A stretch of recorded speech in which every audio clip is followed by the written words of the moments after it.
Estamos en un momento en donde las películas más populares son, sin lugar a dudas, las películas de superhéroes. Y un momento en el cual Marvel Studios terminó sentando un precedente, terminó sentando un antes y un después en el cómo se hacen las películas blockbuster, porque ahora todos quieren hacer su propio universo cinematográfico. Sino que le pregunten a Universal y su intento de hacer un universo cinemático con monstruos clásicos. O si no, también le pueden preguntar a Warner y las chorrocientas porquerías que han sacado de DC. Incluso con una película como lo fue Pacific Rim se intentó a la desesperada hacer un universo cinemático, por más que la película era autoconclusiva y el resultado fue una auténtica mierda. Pero dentro de tanto bodrio había una saga que, por lo menos sin llegar nunca a la excelencia, sí se notaba un enorme sello personal por cada uno de sus directores. Se notaba un carisma de la que carecían otros universos cinemáticos. Sí, te estoy mirando, Marvel. Y es que, a ver, el respeto que exudaban estas películas hacia los monstruos se va totalmente al carajo prácticamente desde el momento en el que empieza la película, porque de las primeras cosas que vemos es a Kong rascándose las nalgas. Pasamos de ver este dios protector con forma de mono gigante a tener básicamente a Shrek peludo. Y es que, a ver, ¿qué se puede esperar del director de Blair Witch, la cual se caga completamente en todo lo que fue la película original del proyecto de la bruja de Blair? Así como también el director de Death Note. Una abominación que nunca debió salir del recto de Netflix. Considerando que sus otras dos películas más conocidas son básicamente un insulto a la fuente original, pues bueno, no sorprende que se cague un poco en lo que hicieron las películas anteriores de monstruos. Y se nota muchísimo que este es un director que no entiende un carajo del cine de monstruos por varios motivos, empezando por el manejo de los personajes humanos. Es verdad que en las películas de monstruos gigantes por lo general el monstruo aparece poco y la atención mayormente se centra en los personajes humanos, porque naturalmente es un poco complicado pretender que el protagonista de la película sea ya sea o un chango gigante o una lagartija que no puede hablar. A duras penas pudieron lograr esto con la primera película del reboot del Planeta de los Simios, es decir, un animal como protagonista. Pero es que en este caso el problema no es únicamente el hecho de que la mayor parte de la acción está centrada en los personajes humanos, sino que además son con diferencia el elenco humano más aburrido de todos. La primera película de Godzilla presentaba a todos desde la perspectiva de un militar, por lo que teníamos la perspectiva en cierto modo de una persona normal, teníamos una perspectiva relativamente realista. Y la calavera, si bien es cierto que flojeaba bastante con sus protagonistas, es decir, Captain Marvel y Loki, lo compensaba gratamente con el personaje Samuel L. Jackson y John C. Reilly. Y si bien es cierto que King of the Monsters flojeaba en lo que es su elenco principal, pues bueno, por lo menos por un lado, tenía como villano principal a Tywin Lannister, y por otra parte los villanos no me parecían tan caricaturescos e incluso me parecían interesantes, teniendo en consideración que retrasados así hay por montones últimamente, y si no, métanse a TikTok un instante. Pero en esta película no es únicamente el hecho de que los personajes humanos son bastante aburridos, por lo menos en la trama que respecta a Kong, sino que además la otra trama de la película, básicamente la trama Scooby-Doo, ya no solamente es que tenga personajes irrelevantes para la trama, sino que además son personajes increíblemente molestos por ser estúpidos.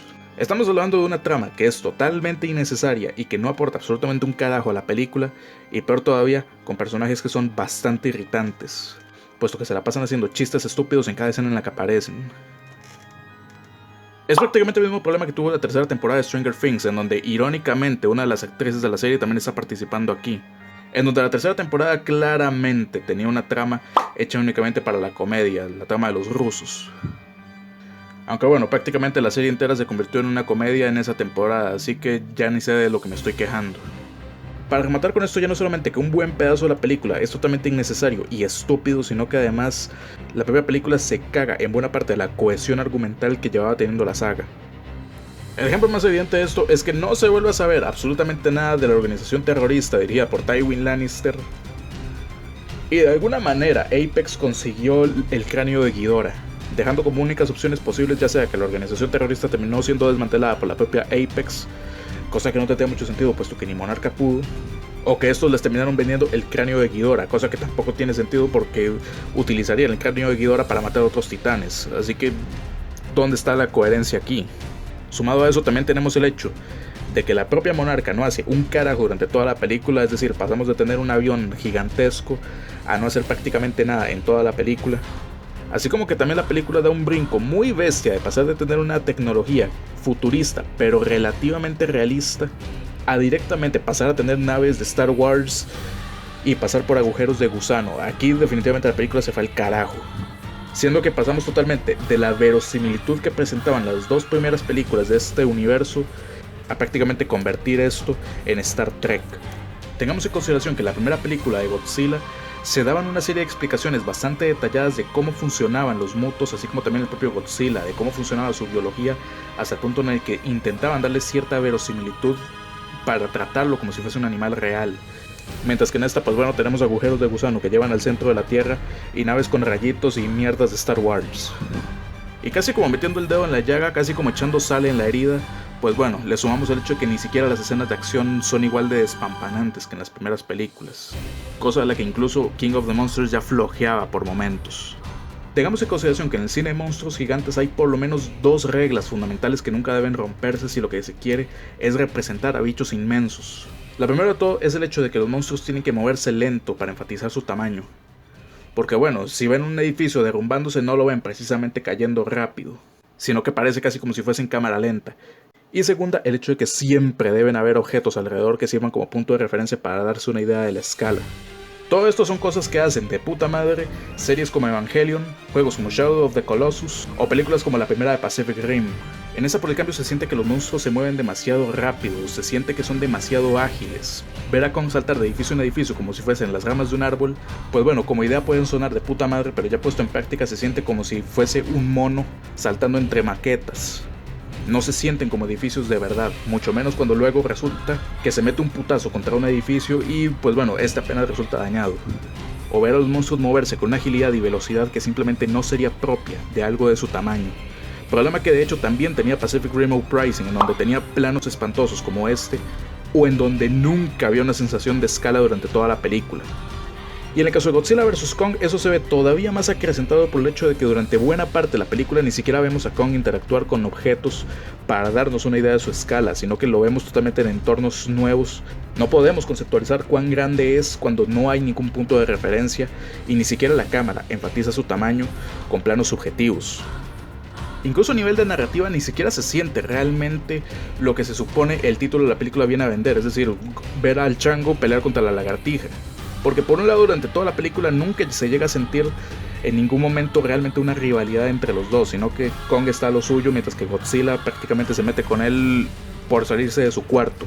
Sí, la primera pelea entre los dos está bien, pero hasta ahí llega por el hecho de que bueno, durante toda la película no se siente realmente una enemistad entre los dos. Y ya en lo que respecta a la amenaza principal, o sea Mechagodzilla, nunca llega a sentirse realmente como una amenaza, sino prácticamente hasta el puro final de la película por el hecho de que por un lado no se nos presenta, sino justamente hasta el puro final, sumado al hecho de que todo lo que respecta a su trama es, vamos al mismo punto, una trama increíblemente estúpida que tira por una comedia infantil. Esto es algo que destaca muchísimo si lo comparamos con Ghidorah, al cual se nos presenta al principio de la película como un monstruo totalmente desconocido del que se sabe muy poco, más allá de que es más grande que Godzilla, y ya para cuando lo vemos en pantalla, joder, tenemos que ver a un bicho con 3 cabezas, capaz de cambiar el clima a su alrededor, y con capacidad de doblegar a otros monstruos, todo esto en el primer acto de la película. Ghidorah es un monstruo que durante toda la película se siente como una amenaza constante, se siente su presencia incluso cuando ni siquiera lo estamos viendo, mientras que aquí Mechagodzilla aparece hasta el final, y si bien es cierto que se presenta más fuerte que los otros dos, pues bueno, le pasa un poco como la pelea final de Transformers 2, en donde todo sucede tan rápido que no da tiempo de degustarlo. Al final la película fue un completo desastre, porque todo lo que hicieron bien las películas anteriores simplemente en esta la cagaron.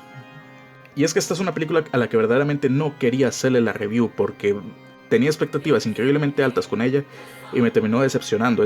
Esta ni siquiera es una de esas películas que espero tan poco de ellas que me divierte ir a verla al cine solamente para cagármela encima. No, esta es una película a la que verdaderamente le tenía expectativas muy altas y me terminó decepcionando como pocas veces. Casi prefiero pensar que el Monsterverse terminó con King of the Monsters, porque en verdad prefiero pensar que ahí fue donde todo terminó, a pensar que acabó de una manera tan desastrosa. Puntaje final. ¿Por qué? ¿Por qué? Y bueno, sin nada más que decir, yo soy Nicolanotic y me voy a llorar por otra saga que han arruinado. Hasta la próxima.